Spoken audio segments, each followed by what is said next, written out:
Everything begins with yet another cliché story of a web novel, and one day, when he opened his eyes, he was already in a medieval fantasy world, one of those with warriors, bows, and arrows. However, he didn't know how he had ended up there. Now, he needed to fight battles and struggle for his survival. This turned him into a mercenary who, countless times, cut down enemies, all of it merely to survive. After so many battles fought, and so many enemies defeated, he always had to stay focused. However, amidst it all, there was always a glimmer of hope, embodied in someone with red hair who warned of dangers. When the trumpets blared, the sound urged all forces to advance. Yet, all he wanted was to survive. Perhaps that was why he was sitting on a rock, surrounded by bodies. He heard someone remark that he had survived once again, those gentle hands always checking if he was okay. Gently, she would say it was just to ensure that his handsome face was still intact. In a place where strength was measured by the sword and where it always rained, the answer was that everything was fine. She wished Eren knew how much she liked the rain.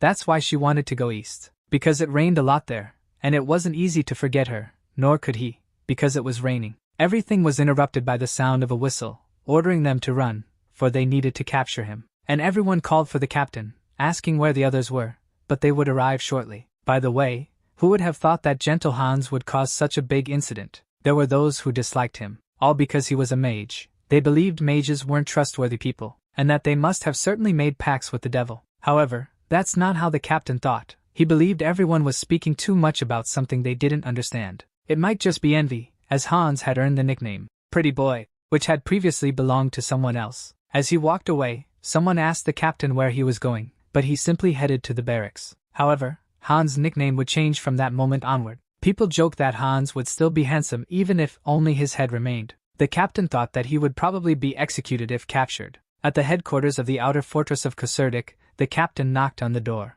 The commander of the outer fortress, Manuel, thought it was already a bit late and mentioned this to Captain Eren. The captain explained that he had been slightly delayed because he had fallen asleep. The commander had heard that he was quite close to that criminal, Hans, and wanted to know if it was true. He reflected, as it was true to some extent, since Hans was an extraordinary boy, incredible in his youth. He still remembered when Hans said he had entered the Magic Academy, but he would stay distant. However, to the commander, he stated that they barely exchanged greetings, as saying anything would only worsen the situation. The commander found that very convenient. That incident wasn't a simple crime. It was related to the Lord's daughter. That boy had stolen something he shouldn't have. In such a critical situation, if the guards captured that criminal, they could please the Lord. The commander wanted to make it clear, he wanted his head, alive or dead. Captain Eren said he would do his best, as that incident involved the Lord himself. Leaving the commander's room, the captain found it all irritating. And now, because of Hans, he was also almost in danger,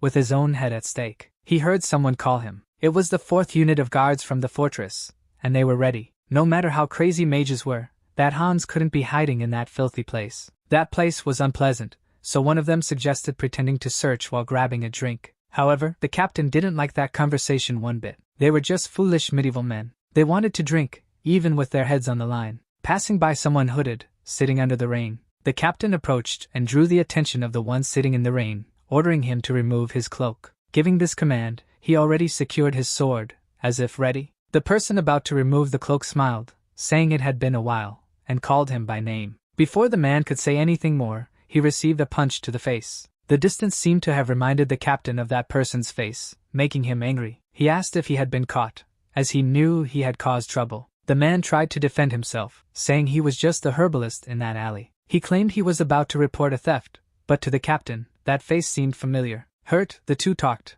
and the man explained that all the herbs had been stolen, and he had even been beaten by the guards. I wanted to know what was so urgent for that thief to steal such a common shadow root. Eren thought that, if they were shadow root leaves, they could be used for stopping bleeding. He needed to know the thief's direction, but he was in the middle of the rain and a bit far from there. A hooded young man stood under the same rain, with an injured arm. The captain asked him what kind of appearance that was, saying he was always the one to keep things clean. He said this while looking at the arm, where the wound was. With the sword on his shoulder, he said he had just done that, but the boy should go with him while he was still being gentle. The boy peacefully thought he couldn't go, and looking at the captain, he uttered some strange words. And after that, it seemed like the rain was falling upward. The boy stood up and did all of that. Eren knew magic was a filthy and great loser because of the rain. Even so, the hooded boy apologized, saying he still couldn't be caught. In that small whirl of rain, he departed with it, shouting that it wasn't over yet. He spoke other words that weren't understood. It was annoying,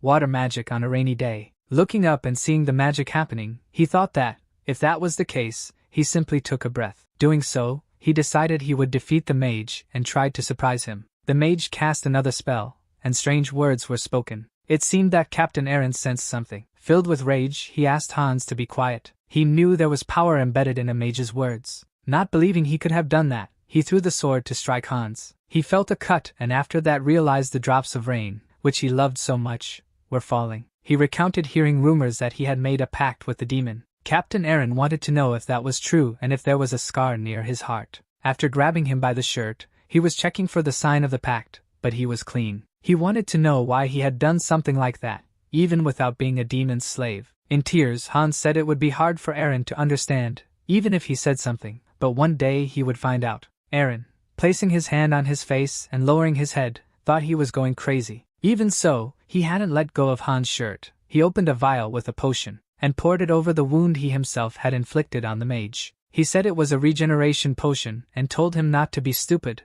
and just to manage. Losing an arm would be punishment enough for a theft. Unfortunately, there was nothing else he could do. His coffee, because in that damned medieval era, you were either innocent or hanged. After removing some planks, revealing a small exit, he told Hans to go away. The two, who were friends, almost like brothers, were satisfied and moved. But Captain Aaron went further. He punched Hans in the face and ordered him to stop calling him brother. Hans, after falling to the ground, trembling and with his arm badly injured, still thanked him and insisted on calling him. Slamming his fist on the table in a tavern where they were gathered, he complained about Hans having disappeared. They couldn't believe they hadn't found him, even after searching the entire fortress. Brigg thought that, as Hans was a mage, it was possible he had used magic to escape. But it seemed Poole didn't share the same thought, as he didn't believe everything was possible with magic. Carter just needed some silence. He needed everyone to be quiet. He hadn't been able to sleep even 5 hours in the last 3 days. He was so tired he felt like he was going to die. Opinions diverged. Some thought he couldn't die just because of that, but Poole thought he could. But it seemed it was just an exaggeration, even when he said he had vomited due to lack of sleep. Anyway, Verman was informing them that the search had ended for now, so they could rest. And while they argued in that place about trivial things, elsewhere, the captain of the 4th unit, Aaron, was before his superior. While talking to him, he lit a tobacco, saying it was a pleasure to meet him and introducing himself as William. The captain knew that man was the commissioner, someone who could cut off his head with just one word. And he asked if the captain was really close to Hans, the criminal. There was also the fact that he had continued patrolling the last district, staying there alone. He interrogated him about not having found anything in the district, or if it was just a coincidence. It was precisely the area the internal guards couldn't look into, and the commissioner thought he had let Hans go. The captain said there was nothing in that place, and upon saying that, he wanted to know if the commissioner had any evidence. As they stared at each other like that, the atmosphere grew tense, and when Commissioner William returned the floor to the commander of the guard, he nearly had a fit. However, the commissioner only wanted to praise the tobacco he had received, saying it was of excellent quality. After that, he questioned how someone could acquire something so valuable on such a low salary. He asked if he had stolen or diverted it. He replied, of course, that he had not done such a thing. He requested that everyone in the castle listen carefully. Those who committed crimes, or those who helped a criminal, one would die by his hand, and he looked directly at the captain. Warning him to keep those words in mind, he extinguished the cigar on his clothing. The captain, after brushing off his clothes, smiled and said he would keep all those words in mind. After that, he was on his way back to the castle. As he walked, he was tired of listening to that old man. He thought Hans must have managed to escape without being caught. As he walked calmly, he heard a scream coming from an inn, and that scream caught his attention. Inside the establishment, a customer and the innkeeper were questioning what someone was doing. She asked him to let go of her hand. She was the owner of the inn, named Henna, a smiling woman. One of the customers sitting at a table appeared annoyed by what was happening to the lady. Dylan said the lady was misunderstanding, that they had only been outside the village for a long time. Winking at her, he said they were just trying to make some local friends. With the knight's words and attitudes, the lady felt intimidated. After the knight released her arm, she remarked that he seemed like a mercenary from another country. She also said that before they regretted it, it would be better for them to stop there. However, the redhead thought the lady hadn't understood correctly. Slamming the table, he asked what she would do to stop him. Getting very close to her and looking into her eyes, he asked what she would do to stop him. Then he asked if she thought some kind of guard would come to help her. Being evasive, he said it was impossible for anyone to care for a neglected and isolated inn. However, when the captain entered through the door and she saw him, she was extremely pleased. The others were astonished because Eren had arrived. The lady ran to hide behind the captain, leaving the knights there. They were quite annoyed, though they said nothing. Their expressions clearly showed their displeasure. They all stood up and began walking toward him as if they wanted to fight. Eren, looking at her, said, 10 days. She retorted, saying, 5 days, because this time it's less than the last. She argued that since he was a guard, that was his job to begin with. Then she said it would be 9 days, as the guard captain had already finished his shift for the day. While the knights stood dumbfounded watching the two, she argued that 6 days was the most she could offer. The redhead, irritated, who previously had more intentions with the maiden, didn't like being ignored. He thought that useless man should pay for not paying attention to them, so Eren settled on 8 days. Placing his hand on the knight's face, he asked if he always had the bad habit of speaking in vulgar words. Then he turned back to Henna, saying he wanted free lodging for 6 days with dinner included. She agreed. He still had his hand on the man's head. Henna was happy because she had secured 6 days of peace. He said that from then on, it was time to educate. Those with horrible habits, seeing him press down on the head of the man who had confronted him, realized what he was doing. The others sat back at their tables and continued drinking and smiling as if nothing had happened. However, there were always some who needed to be taught, as they couldn't remain calm. Not that they were bad, but they needed a greater incentive to behave. Eren gently told them that as soon as each one took a blow, they would be more courteous. Thus, he continued his work of educating those knights to behave better. Some old companions who already knew his reputation were eager for his arrival, because with him there, the inn would have more entertainment, and they asked Henna to bring another glass. He was the reason they became regulars at the Smiling Rabbit Inn. It was good to know there was an educator living there, the greatest human cleaner, in Kasurdik, the guard captain. Everyone followed that guard captain, as they found his teachings very useful. Looking at those gentlemen cheering at their tables, he thought he might give them a lesson someday. However, he noticed the red-haired boy had a hidden axe and a strange intent. With his disciplinary gaze, he asked him if he really intended to use it. The boy, who had already been educated, smiled and said he didn't plan to do anything. Even with the 4th Guard Unit captain's shift over, Eren enjoyed educating people in his spare time. Now, he was already tired and could finally rest on a clean and soft bed. However, he couldn't sleep unguarded. He always liked to stay prepared. When he slept, a recurring dream visited him. He heard people asking if he didn't know his own name. This happened amid flames, and a red-haired woman begged him to run and not look back. Calling him, she said he should live in fear. He woke up trying to protect himself, but after drawing his sword and realizing he was only sleeping there, alone, he calmed down. Even if tears came to his face, he had to endure. Sometimes, he would skip sleeping, wake up early, and go train with his sword to lift his spirits. It had already been 6 years since he entered that world. How much longer could he maintain that daily routine? He trained with his plain sword, and his actions were noticed by another person. She complimented him, saying she didn't know such a skilled man existed on the edge of Kasurdik. Clapping her hands, she said she was impressed, but Eren remained silent. He simply noticed that she wore armor with the Funner family symbol, and carried a spiral blade. He thought she might be a knight, but he couldn't determine her intentions. Knights were individuals part of a group dedicated to controlling aura and fighting demons. All of them surpassed human limits, wielding swords in defense of humanity, beings entrusted with this noble mission. Looking at the young man, she wondered if he was from the Funner family. If he was, then he would be a knight of the Bolt Order. What she conveyed was what anyone could expect. Whoever was with him might have been sent by the Empire. However, noticing the indifference, the young man assured him not to worry, remaining merely enthusiastic. After observing his sword skills, she asked if he was a knight of the Order of Knights. While they were talking, a golden-haired woman appeared and asked if this was the place where he was. She questioned how the escort could have left her behind. She was the only daughter of the Vivian Fulput's family. Feeling embarrassed upon realizing she was interrupting the conversation between the two knights, the captain bowed and introduced himself as a member of the 4th Guard Unit of Fortress Eren. He greeted the young lady of Kasurdik, Miss Vivian, recognizing her from a previous encounter. The young lady said it was a pleasure to meet Captain Eren, as she had heard much about him. He wondered why Lady Vivian was being escorted by a Bolt Knight. Lady Vivian then said she would continue her journey,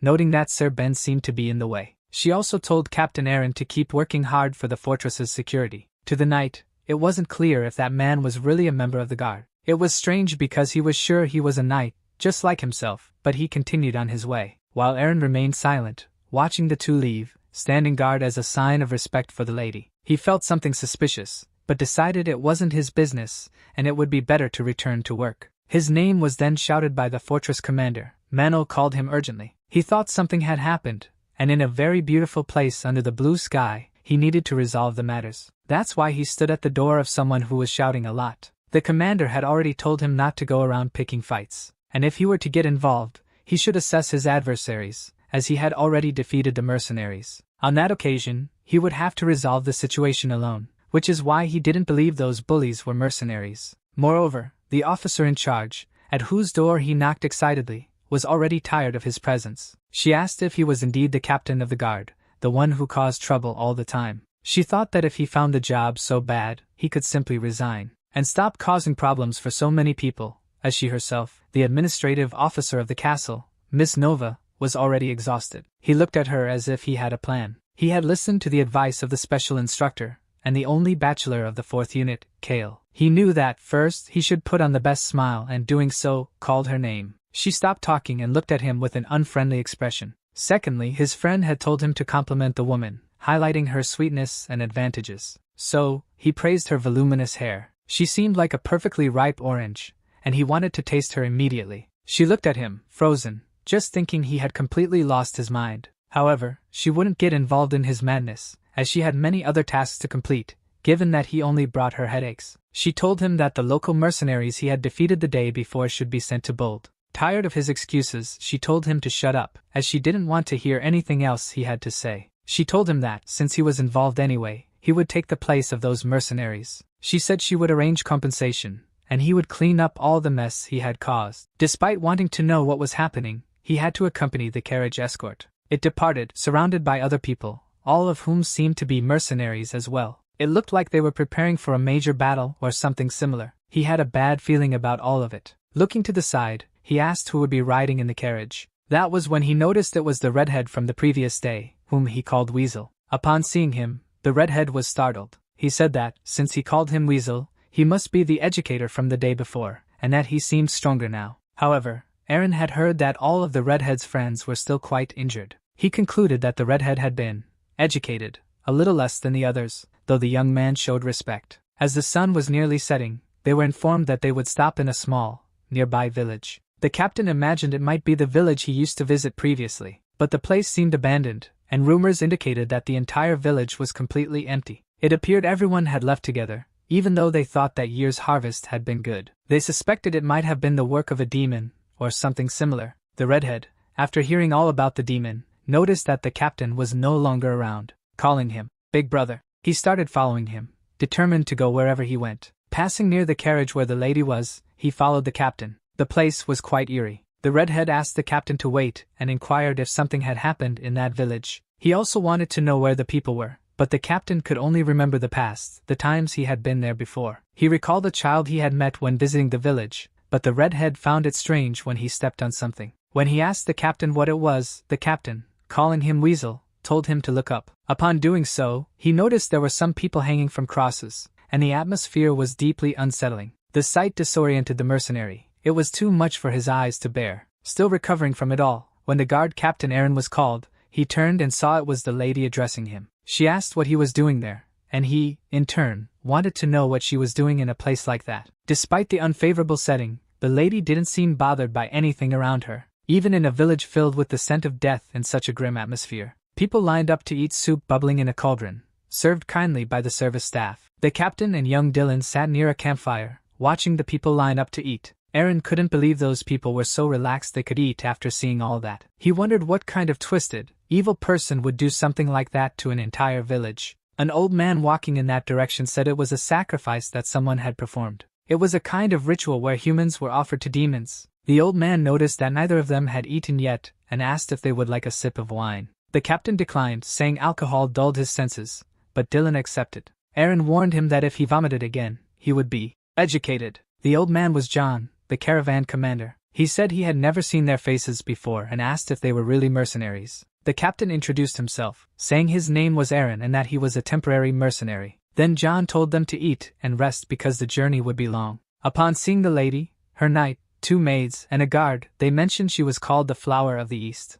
Dylan said he had also seen her earlier, and John remarked that he felt this was not an ordinary mission. However, he hadn't expected the Lady of Casertic to be with her knight in the carriage. Saying this made the captain recall seeing Lady Vivian and why she was there. When asked, she simply said she was having a drink and smiled, saying staying at the castle was suffocating. She mentioned she was heading to Bolt Fortress at her father's suggestion, and she spoke about the Lord. While she was talking with the captain, her knight approached and told her it was enough. Looking at the captain, he said it would not be appropriate to know more in that position, and called him the captain of the guard. There, in front of the bonfire, he wondered why the Lord had sent the lady to Fortress Bolt. Mr. John found the captain strangely calm. A demon could appear, and it wouldn't faze him. All he said was that they had a knight on their side, and knights were trained to fight demons. They were the elite force of the Empire, and Aaron stated that as long as he had his sword, even the smallest chance of survival, it was still a chance to come out alive. I looked in the direction the lady had gone, and thought it was a shame. John, the leader of the caravan,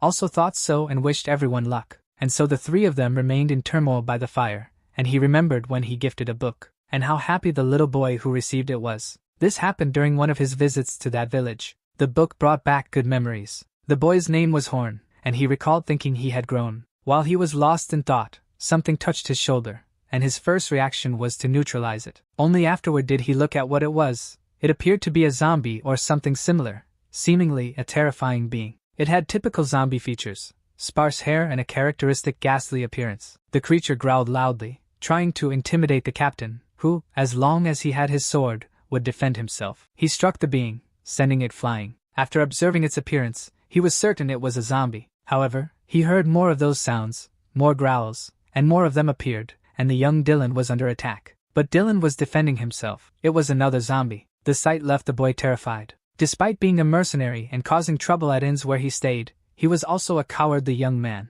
After being saved by the captain, he asked where he had gone at that moment and why he had left him behind. Clinging to the captain's legs, Dylan shouted that they were completely doomed. He explained that the mercenaries and soldiers were in a deep sleep and couldn't wake up. It seemed like they had fallen under some kind of sleep magic, but it didn't make sense for it to be magic, because he and the weasel, as he called young Dylan, were both fine. This led him to reflect that it was only the two of them who hadn't eaten the damn soup. It wasn't poison but a sedative. He figured someone must have been behind it, and as he concluded his thoughts, the young man called his attention, saying they were in trouble and surrounded by zombies. With their terrifying appearances typical of zombies, their hunger and thirst for humans were also evident. Aaron told him to leave and said he would warm himself up a bit with those slow zombies before the real game began. As he knew this was just the beginning, he started slicing through some of them, and more of them appeared, swarming like rats or any other pest, but all of that woke someone up. It was something called the awakening of the army. Something or someone had awakened all those zombies. But this wasn't a problem for that experienced captain.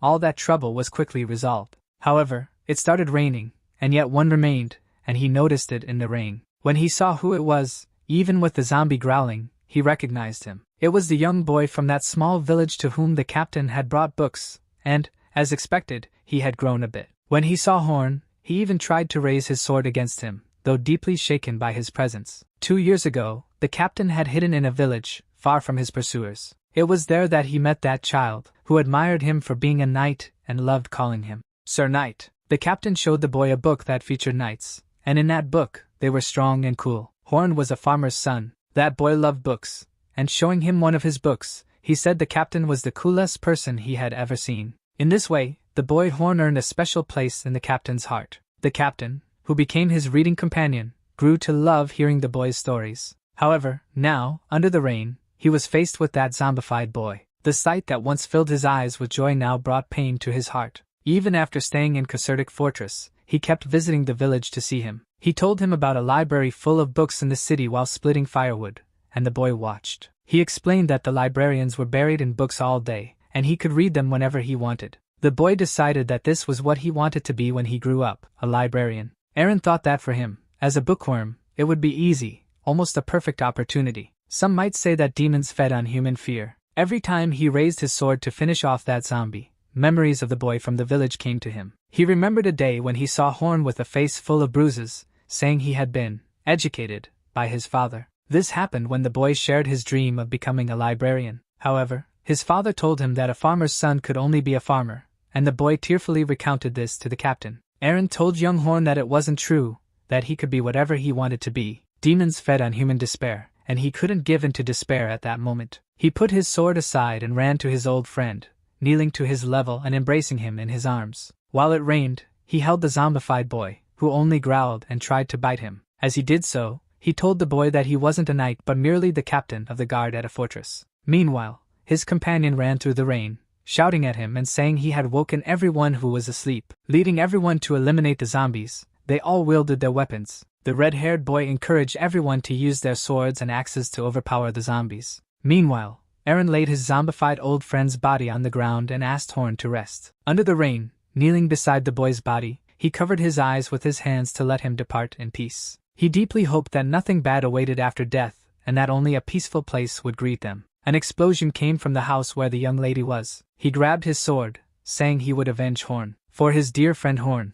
As he said this, he walked toward the chaos of people and zombies. This was his path to where the lady and her knight were. However, inside the house, many things were happening. Among them, the lady's maids were fatally injured and lay on the ground. Due to rumors that someone desired the young lady in Casertic Fortress, they were heading to Bolt. The scene was tragic. The knight had been wounded in the arm, and the maids and the guard had also succumbed. The knight confirmed that the rumor was true, saying he never expected anyone to target such a secret procession. As he spoke, the lady seemed asleep, and the setting resembled a bedroom. The knight said that wielding a sword to protect the lady was the happiness and romance of a knight. Even if his opponent was a demon, it wouldn't diminish its significance or greatness. Therefore, he asked the foul and demonic being to step aside. The demon called him talkative. The demon said that no matter how much time he tried to buy with such nonsense, his wounds wouldn't heal easily. He reminded the knight that he had been struck by a dagger coated in a certain poison and had likely eaten the stew. And thanks to the poison's effects, his mind must now be a mess,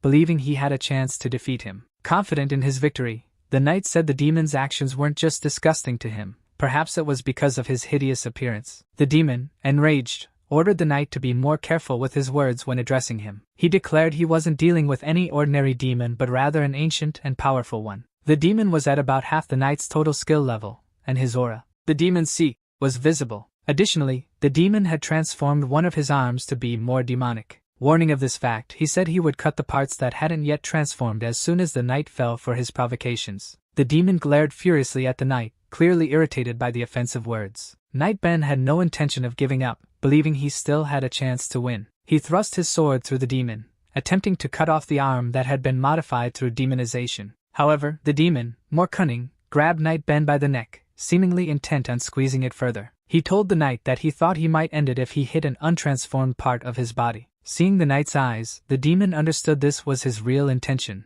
but believing he could defeat a mere knight like him was sheer arrogance. Squeezing Knight Ben's neck further, to the point of making a sound, the demon said he would finish him off. However, at that moment, someone's words reignited Ben's confidence, giving him hope for survival. Eren arrived, seeking vengeance for what had happened to the boy Horn. He held his sword, already preparing to strike the demonic being. Showing no mercy, he delivered the blow and told the demon to accept it like a man. Knight Ben had a clear view of what was happening and noticed when the captain arrived at the scene. He saw Eren seeking vengeance for someone named Horn and witnessed the captain's blades strike the demon. Moreover, he observed the expression on the captain's face as he told the demon to accept it like a man. The demonic being roared after being struck by the captain's sword. The demon then released the knight, freeing its hand to strike the captain. After hitting Eren and throwing him aside, the demon tried to regenerate from the blow it had suffered. Its regeneration was quick but left it irritated, as the captain had removed parts of its head. Even so, the damaged part of its head was almost fully healed,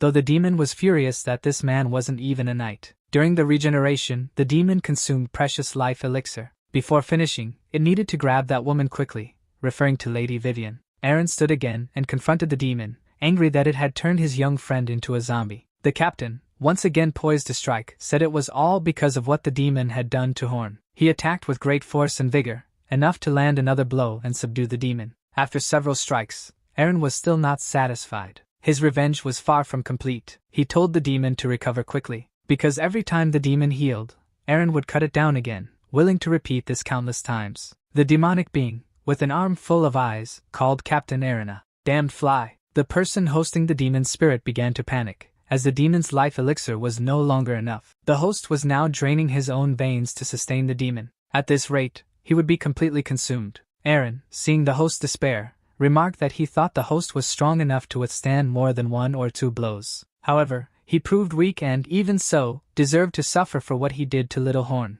Certainly, Eren would strike the demon again and again until he was exhausted. This time, though, the demon managed to grip the sword. To lessen the impact and damage, it thought this man was insane and had no idea who this horn was. Yet, this man wasn't even a knight. Where did he get the strength to hurt it like this? The captain held firm, refusing to let go of the sword. The demon also didn't want to release it but had to pull the sword away to block a sneaky strike prepared by Mr. John. John, with a changed appearance, remarked that the captain wasn't just big but likely strong enough to help the demon. Captain Eren asked when John would be dragged out of the fight. John thought his sword was sharp enough, so large it resembled a bear devouring everything. But there was something he couldn't understand. On the outside, he seemed like a bear, but inside, he was nothing more than a cunning fox. He wanted to know how the villagers had been sacrificed, arriving at just the right moment. He couldn't help but suspect John was responsible. He continued to say that if not for Captain Eren, he would have already ended everything there. The monstrous demon simply observed the fight between Eren and John as it recovered. Meanwhile, the host tried to communicate with the demon inside his body, begging it to recover on his behalf. However, the demonic entity said it was too late and declared the host's body no longer necessary. The man, desperate, pleaded with the demon not to abandon him, offering more life elixir. But the demon no longer wanted that body as a host. It had found a more appealing vessel. During the fight with John, Captain Eren's sword broke, having been weakened from the battle against the demon. John asked if it was over, declaring it was the end for the captain. However, Eren wanted to show his true counterattack and struck John with the hilt of his sword. John fell prostrate immediately, as a man like Eren wasn't part of John's plans. The situation worsened, and Eren realized that, in the end, the host was completely consumed by the demon. Now only two remained face to face, the demon in its original form, searching for a new host, and Eren, seeking vengeance. The demon ordered the inferior creature to answer something and revealed that the great being would guard it from that moment forward. It asked what Eren would do now, as he didn't even have the strength to swing his sword,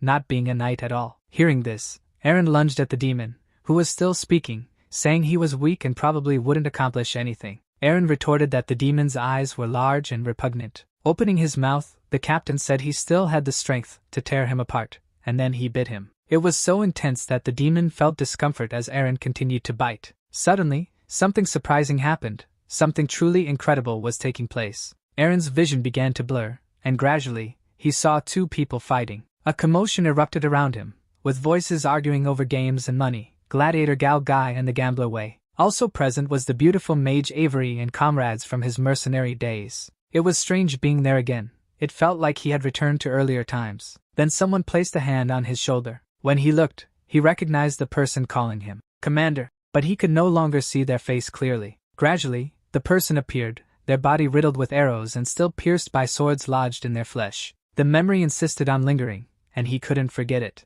However, this person had to survive. A sorrowful memory emerged in his mind. He was alone, sitting, while all his friends lay on the ground, their faces unrecognizable. Now, with the vision of the demon chained to him, the captain heard it say he was, indeed, delicious. Yet, the chains began to break. In the battle against the pink-eyed demon, Eren managed to break the chains and free himself. But he couldn't forget his subordinate, or the voice telling him he had to survive at all costs. That's when he woke up, still groggy, and heard Knight Ben asking if he was okay, as he had finally awakened. Ben was relieved because Captain Eren had regained consciousness and seemed fine. Eren was also glad the knight was still alive. Ben remarked that Eren should be the one saying such things, as he thought he had already died. At a certain point, he had lost hope, growing weaker and weaker, though Eren found it odd, as his body felt fine. The knight explained that he had found Eren unconscious when he woke up, though the captain didn't know what had happened since he had only just regained his real memories. Ben regarded him with a mixture of confusion and concern over what had happened with the demon, and told the captain that,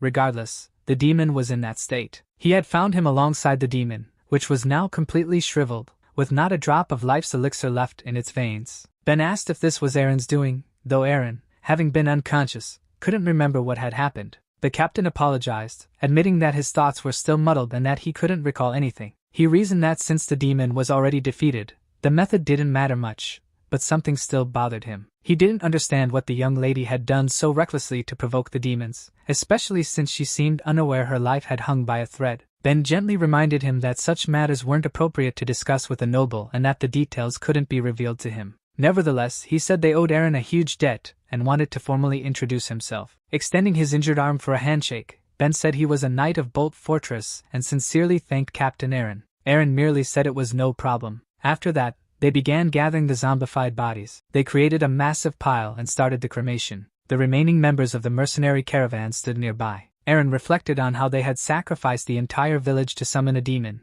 all because they wanted Lady Kasurdic's life. At the top of the pile was Horn, being cremated alongside the nightly adventure book he loved so much. The rising smoke carried an unpleasant odor, but Aaron stayed close. After everyone had been cremated, the caravan turned back toward Kasurdik. They all agreed to say it was Night Ben who had dealt with the demon. Since only the two of them knew what had really happened, Aaron thought it was more convenient this way. If more people knew, they might suspect he had come into contact with the demon. The story could spiral out of control, escalating to the point where the church might launch an investigation. In any case, he had survived once again, would receive compensation, and ultimately came out ahead. Lost in his thoughts, he was interrupted when the red-haired boy appeared, calling him Big Brother, and asking why he was walking so fast. Aaron thought that little weasel had been taken out, but somehow, he had survived by hiding beneath the pile of bodies. Aaron realized that the demon was more persistent than he had anticipated, even after being told to stay away. He kept pursuing Aaron, especially since Aaron continued taking on substitute mercenary missions. When Aaron returned to the inn and was resting in his room, he removed his shirt to relax,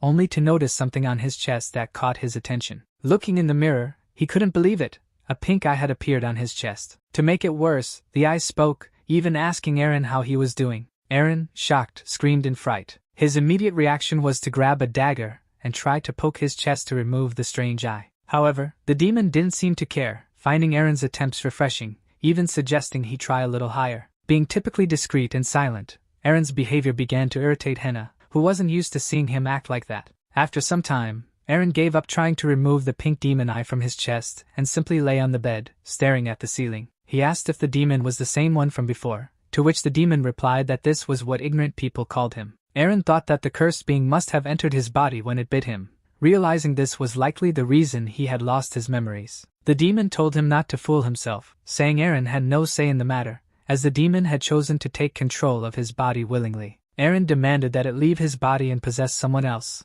warning that he would rip it out and throw it away. The demon insisted, repeating that Aaron had no say in the matter, and moving to a new body would take far too long. Aaron grew curious and asked how long it would take for the demon to transfer to another body. The demon replied that it might take hundreds of years. Infuriated, Aaron grabbed the dagger and continued poking at his chest, trying to remove the demon. The demon remarked that having him around wouldn't be so bad and suggested he demonstrate his worth. The demon told Aaron that he could use its power if he wanted to and began channeling aura, leaving Aaron intrigued by how a simple demon could wield aura. Aura, a strong and sublime force, was something only knights possessed as a divine gift. The demon asked Aaron if he was impressed by the potential it displayed. However, the demon overused its power, becoming visibly exhausted. The pink demonic eye on Aaron's chest weakened and fainted. Aaron suddenly heard shouting from downstairs. It was Henna. He quickly grabbed a blanket to cover his chest and the demonic eye. Despite that, Henna continued yelling, saying someone needed to speak with him urgently, someone from the Catholic monastery. Henna shouted loudly that the Catholic monastery of Kasurdik was looking for him.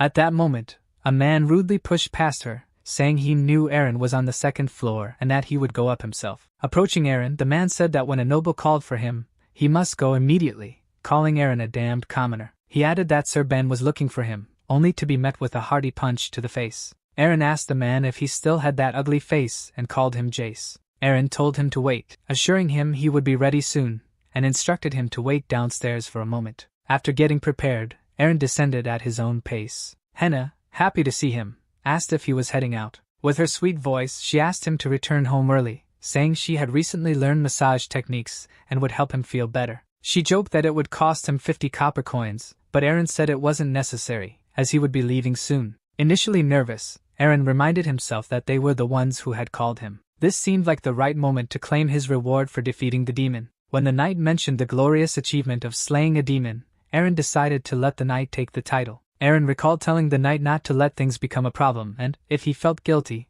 to simply share the reward. The knight immediately agreed, promising to split the reward if one was received and affirming that he would call Aaron if that happened. Aura, the miraculous power capable of destroying evil and imposing justice, was a gift given only to knights. Knights were handpicked and trained by the Empire to wield this sacred power. No one knew the exact methods used to train knights. This was all Aaron understood. However, something strange about demonic powers puzzled him. They seemed eerily similar to aura. Aaron asked Jace if they were still far from their destination, and Jace replied that they were almost there. On the journey, Captain Aaron kept cracking jokes and giving Jace nicknames, suggesting Halfie as a good one. Then the noble asked what the meaning of that word was, and the captain responded that it meant half a noble, and began to laugh. This didn't please Joyce at all, as it seemed to reference his shorter stature compared to the captain's. After walking a bit further, he informed the captain that they had arrived. It was the hall of the Church of the Sun. This made the captain impatient because he had a demon inside his body and wasn't sure what might happen. Upon entering, he was warmly welcomed by Knight Ben, who was happy he had finally arrived. Ben commented on noticing how unsettled Aaron seemed when summoned so suddenly. However, the captain was actually nervous about the exorcism that might happen to him. Knight Ben asked him to address the priest of the church, Priest Brian, who greeted Captain Aaron warmly. He introduced another knight, Joanna the Inquisitor, both renowned for their deep religious faith. The captain stood, looking at the devout individuals and the priest before him. Joanna the Inquisitor's intense gaze sent chills down his spine as she stared at him intently. Suddenly, she moved as if to strike him on the forehead, but instead, she delivered a prayer by resting her fist gently against his forehead. This happened while Aaron already had his hand on the hilt of his sword, ready to counterattack. However, she simply placed her fist lightly against his forehead in a gentle and smooth motion. Seeing this, the priest remarked that Aaron was fortunate. The priest even joked that he would have liked to be in Aaron's place, as the Inquisitor extended her hand to bless him. After recovering from the scare, Aaron realized it was just a religious ritual, one he should have recognized at first glance. The demon within him whispered mentally that he shouldn't dare allow a subordinate of God to touch him. The Inquisitor explained that Sir Ben had told them everything, including how Aaron had refused credit even after defeating a demon. She added that this was a small gesture from the church, a tribute to his accomplishments. In a box lined with a red cushion was a golden brooch of the church. Captain Aaron asked if it was really okay for them to hand over such a precious item. The priest assured him it was fine to take it. He also said that all the church asked in return was for Aaron to lend his strength if the church ever found itself in great need. The captain had heard rumors that this priest was among the corrupt figures influencing Caserdic. Nonetheless, he was moved by receiving the brooch and the gold coins, to the point of exclaiming, "Long live the Church of the Sun!" The Inquisitor merely observed him with a disapproving expression. When his men saw the brooch, they thought it strange and asked what it was. Kale, noticing him wearing a ceremonial armor with an expensive brooch, asked if Aaron had done something to earn money. He also found something odd about the brooch. It seemed unusual, as did the shining armor. The captain replied by asking why Kale didn't take off his floral bandana before commenting on his armor. Aaron explained that the brooch was a gift imbued with the energy of the sun god. Kale then questioned why he didn't use that money to pay the bar tab. Just then, the tavern owner, Charlotte, a very beautiful and polite woman, served him another mug of beer. Noticing one of their members missing, Brig asked if that person wouldn't show up that day. It was mentioned that he had the day off. When asked if she was interested in him, Charlotte joked that she would give him a massage that would make him feel really good. The captain wondered where Henna got such ideas. Her ways were always peculiar. Looking at his warm mug of beer, he grew sad, missing the taste of a cold one. Charlotte noticed his sadness, and asked if they had heard about a group of con artists. Apparently, they had recently appeared in the area, frequenting the Sickly Mermaid Tavern in District 5. It was said that many outsiders stayed there recently, and naturally, gambling was taking place. Dylan had even gone there and lost 5 times in a row, suspecting it was indeed a scam. The one running the scam was a little girl who had mastered dice rolling. Swirling his warm beer in the mug, the captain thought the child was bold. How daring to use such a young girl to gamble in his district. The captain of the guards at the Caserdic church wouldn't sit idly by and watch such chaos unfold. However, everyone noticed that the captain just wanted an excuse to gamble. He even invited Kale to join him. Smiling, Kale said he would eradicate those scammers, asking the captain to help him, please. Aaron arrived at the Siren's Tavern, buzzing with excitement, ready to start the games. After the commotion caused by his arrival, it was impossible not to notice him. The tavern owner, Joseph, greeted Captain Aaron, noting it had been a long time since he last saw him. Surprised, he asked what Aaron was doing there, as he had stopped gambling. Defending himself, Aaron said he would only play this one round since he had recently earned some money from his latest job. The scent of money likely came from a particular table, so Aaron approached it. He said he had heard that the person there was very skilled with dice and wanted to test their abilities. Quickly, the game began, with a few rounds ending in a tie. However, the opponent showed little interest in the game and barely expressed any emotions. To make the game more thrilling, Aaron decided to raise the stakes, betting everything he had on that round.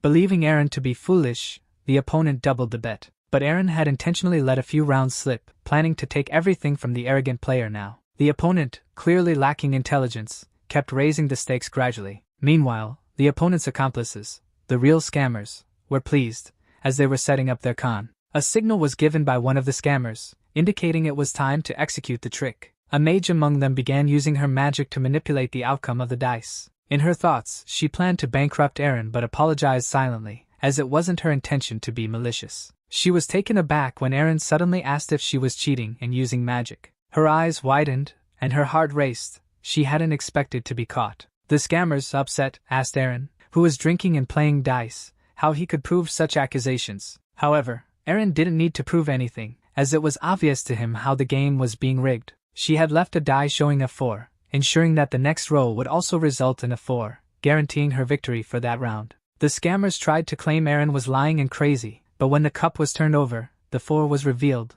solid proof. Aaron explained that he had bet all his money to uncover how the scammers were manipulating the dice with magic. He asked the young mage why she was afraid to speak, noting that it wasn't uncommon for young fallen mages like her. Often, they were used to earn money through fraudulent gambling tricks. One of the scammers dismissed Aaron, saying he thought Aaron was just a loser. However, upon realizing Aaron knew their identities, the conversation turned tense. They asked if he wanted to be eliminated then and there. Aaron warned them he wouldn't gamble unless he was certain of the outcome. He made it clear that everyone knew he wouldn't act foolishly. Playing dice with that group had been fun for him. He declared he wanted one last round and placed a real gold coin from the Church of the Sun on the table. The sight of the coin, with its high value, left everyone stunned. The scammers asked what trick he was trying to pull, knowing they were a group of con artists. This confused the scammers further, making them wonder about Aaron's true intentions. Why would anyone knowingly gamble with a group of swindlers? But Aaron challenged them, asking if they were really going to back down after hearing his proposal. He furiously threw his axe onto the ground.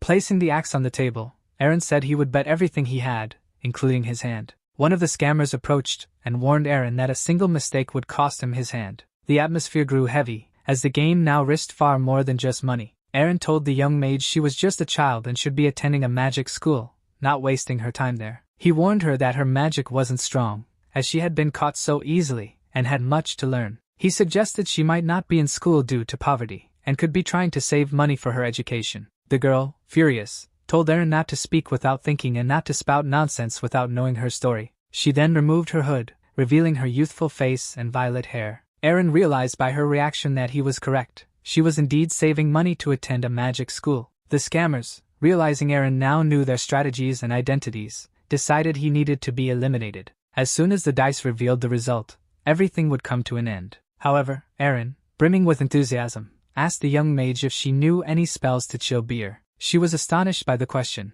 as it had nothing to do with the current situation, but she said she knew a spell for that. Curious, she asked why he was asking such a question at that exact moment. With a smile, Aaron replied that it was now his turn, and then he rolled the dice. The game was simple. You just had to shake 2 dice in a cup, and the person with the highest combined number would win. This game was also known as the Warrior's Gambling Game. Before the dice fell, Aaron began to firmly educate all the cheaters, declaring that luck always sides with the winner. With a firm and hostile stance, he began to educate the swindlers one by one, ensuring they learned their lesson. To one of them, he asked if he wasn't ashamed, as a grown man, to use a girl for such a purpose. He thought that, beyond being a cheater, the man was a medieval fool who should be ashamed of even being born. Meanwhile, the others received Aaron's form of education, with screams echoing as the lesson was clearly being taken seriously. Extremely swift, he didn't let anyone leave without learning their lesson. The lesson was simple: never cheat and never exploit an innocent girl for illegal ends. He told everyone present,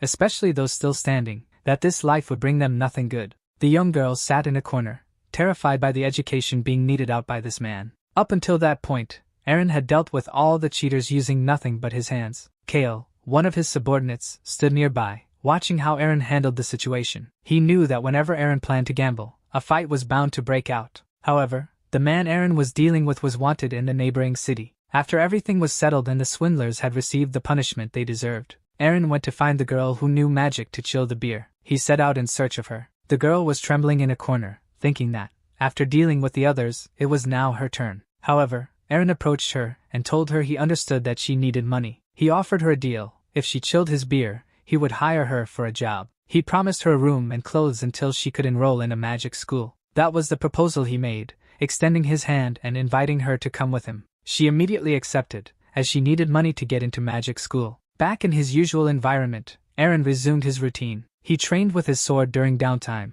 as the magical girl was bringing him the chilled beer they had agreed on. He was pleased to see what he called his mini fridge. She brought the beer, and he took the mug, thanked her, and drank it all at once because he enjoyed it so much. Satisfied, he said this was exactly what he needed, a cold beer to start the day well. He placed a hand on her head, ruffling her hair, and thanked her. Then he asked how old she was, to which she replied, 12. He asked her why she was so small and if she hadn't grown enough yet. At that moment, Henna, the innkeeper, furiously asked if the girl was Eren's hidden daughter. Caught off guard for a moment, Eren quickly replied, asking what she was talking about, saying the girl was a magical child he had found. He explained that he had only done it because he knew Henna needed extra help, so he considered bringing the girl as an employee. The girl watched as Henna, without hesitation, embraced her, saying she was the cutest child ever, even if she were Eren's daughter. Henna said she would take good care of her and wouldn't let her suffer under the hands of cruel adults anymore, treating her like a little sister. Henna also asked the girl her name, to which she replied, Kanna. Henna thought the name was beautiful. Henna then asked how many glasses of chilled beer Kanna thought she could make in a day, and the girl confidently replied, about 300. Eren's daily routine as the captain of the guard followed a predictable pattern. Commander Manuel scolded him in the morning for his recent antics. After greeting the boss, Eren would head to work. He would pass by some apple stands, taking the chance to eat a few and letting his subordinates grab some as well, but never more than 10. Afterward, he patrolled the market to maintain order within the fortress. This included checking out the stands with the freshest fruit, the ones he and his men preferred. Although some stand owners were annoyed, they understood that his presence kept criminals away from the market. Finally, he would monitor smuggling activities and also collect contributions. And now his subordinates, in addition to apples, also had some silver and gold coins. He conducted an extreme check for a clear investigation and wondered why there were no visitors on those days. Whenever he entered, there was a password that changed constantly, and when visiting his old friends, he had to ensure order. One of those friends mentioned that it seemed like many foreigners had recently entered Caserdic, and there was a large number of them who wanted to become merchants, but they were acting very suspiciously. Handing a piece of paper to the captain, the friend asked him to take a look. It had been 10 days since they entered the fortress. The paper said that a king of the hammer was better than Eren, but Eren, impatient, crumpled it up and threw it away before finishing. His partner was upset and tried to retrieve the paper, as it was a letter from the King of Shadows. The captain instructed him to let them know he had no time for those childish games. He thought that the increasing number of foreigners in such a remote and irregular place could only be good for the economy. However, spying a cart in the distance, he asked the guard Carter to wake up, suspecting something was wrong with the carriage. He asked the carriage owner where he was headed, and a polite old man began talking with him. Eren sensed a very suspicious vibe, considering whether he should arrest the man. The guard seemed to know him well enough to ask why he was there again. It was clear that his presence there was frequent. He introduced himself to the man and mentioned he was the captain of the guard. The man showed him coins. The man praised Eren's attire, saying he looked so elegant he could be mistaken for a knight. Handing over the coins, he said it was for Eren's hard work and called him brother. Seeing all those coins, Eren didn't mind being called that. The guard then asked if the merchant had the same thing he'd given last time. The merchant handed him a vial containing some purple pills.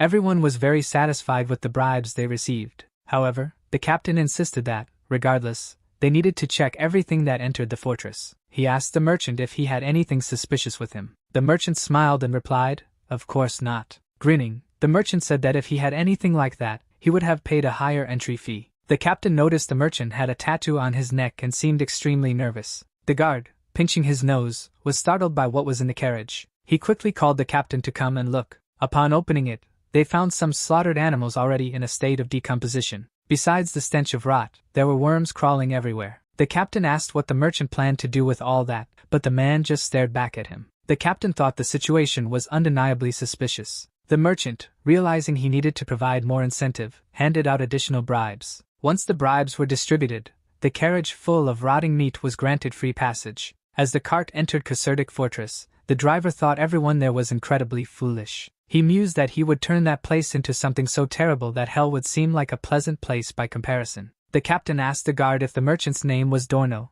suspecting the man enjoyed high places. This reminded him of the letter mentioning the influx of foreigners recently entering the fortress. Smiling, the captain thought the foreigner who had just entered the fortress should tread carefully around him. In that medieval era, there were only two paths for a person: they were either innocent or hanged. At the Smiling Rabbit Inn, the trio commented on how Charlotte had invited them to an outing. Brig excitedly shared that she had invited him to attend an execution together. The captain thought Charlotte was really tough as nails. However, he found the location of the outing strange, wondering if an execution was some sort of cultural festival, or something like that. No one enjoyed crowds, lines, or rude people. That's what festivals were like. Still, the young man planned to give Charlotte some bread his mother made. His companions couldn't understand how he thought giving her his mother's bread was a good idea. The bread was extravagant, with an unusual mix of ingredients, including fish. Just thinking about it made them feel ill. One of them even fell off his chair, gagging. Brig, upset, asked why they were bad-mouthing the fish bread his mother made. They learned the bread was famous in the kingdom of Brighton,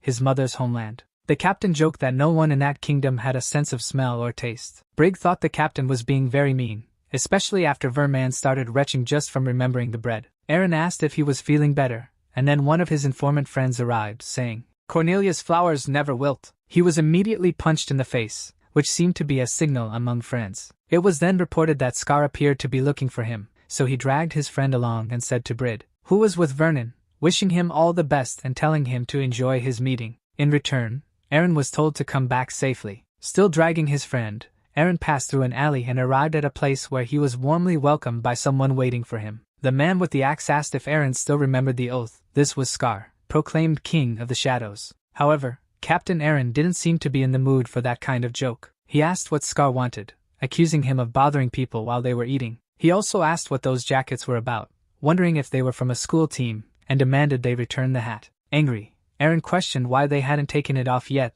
though no one understood what he meant by school jackets. Scar reminded him that they were in older times, where such things didn't exist. Aaron clarified that he had no interest in participating in the city vigilante nonsense. He asked Scar to wait and explained the recent letter, detailing the strange arrival of foreigners into the fortress. Aaron explained that all of them had been meeting every night, away from prying eyes. For this reason, Scar believed something was going to happen soon and advised Aaron to be cautious if anything occurred. The captain of the guard warned him to stay out of it, as the fortress guards would handle the matter. Aaron then asked Scar if he had visited the carpentry shop recently, as his father, Jackson, had been looking for him. Scar seemed concerned about his father, and told the captain he would meet him another time. Aaron now understood that something was indeed going to happen soon and knew he needed to figure it out quickly. However, he resolved to act cautiously, as he didn't yet know what it was, and caution was never a bad thing. With some free time, Aaron knocked on the door of Executor Dallas, who was with his son Ted. He was warmly welcomed, as both Dallas and Ted appreciated Aaron's presence. Ted, in particular, loved Aaron's visits and always said his armor looked 1,000 times cooler than before. The captain had brought apples for Ted, who was very pleased, and Dallas asked Ted to say thank you. Aaron had always found the environment threatening, but it felt even more so lately. Dallas apologized for summoning him once again and asked him to sit down. Smiling, Aaron said it was no trouble. Dallas explained that those involved were members of the Lone Wolf team from Karzan, which Aaron found quite impressive. While observing Ted, Aaron noticed how much the boy had grown, watching as he enjoyed the apples. The captain also handed over some gold coins, which Dallas had requested as an advance payment. Dallas mentioned that the Lord was also making plans and had requested Aaron's best skills for the task. However, Ted was now of the age where the son of a farmer became a farmer. And in this case, the son of an executor was expected to become an executor. That's how things were supposed to be. Passing on such a job, despised by many, always weighed heavily on Dallas's heart. It was why his wife had left him. After slicing the apples, Ted asked if anyone would want them. Aaron waved and said he wouldn't for now. Continuing their conversation, Dallas told Aaron he was always grateful to him. Unlike the rest of the world, Aaron treated them kindly. Aaron replied, asking why he wouldn't, except, of course, for that damn underwear thief. Dallas was the only person Aaron could have a proper conversation with. Aaron also appreciated hearing news about Hans, reflecting on how that once sincere boy had suddenly become a criminal. He remarked that anyone could commit a sin, and if he himself ever became a criminal in the future, he hoped Dallas would cut off his head cleanly. Dallas replied that he would use his ultimate skill on him if that time came. He then requested Aaron stay on topic and promised that if Aaron ever committed a crime, he would slit his throat. Dallas mentioned that arrangements would be made for that day of execution. Meanwhile, in a dark alley, some people were complaining about how difficult it was to conduct secret activities because of a certain man. This man was constantly monitoring the area. It wasn't just that. Recently, outside the fortress, the attack by Kutan had been a failure, leaving them unsure if they should make their next move. An execution was set to take place in the town square in a few days. They would use that opportunity to win the heart of Miss Caserdic. Everyone agreed with Lord Dorno as they observed a man who seemed to be sleeping, though he could also have been dead. It was the same gate guard who was always sleepy, constantly napping, and always wanting just a little more sleep. Our video ends here. If you enjoyed it, please like and subscribe to the channel. Until next time, bye bye.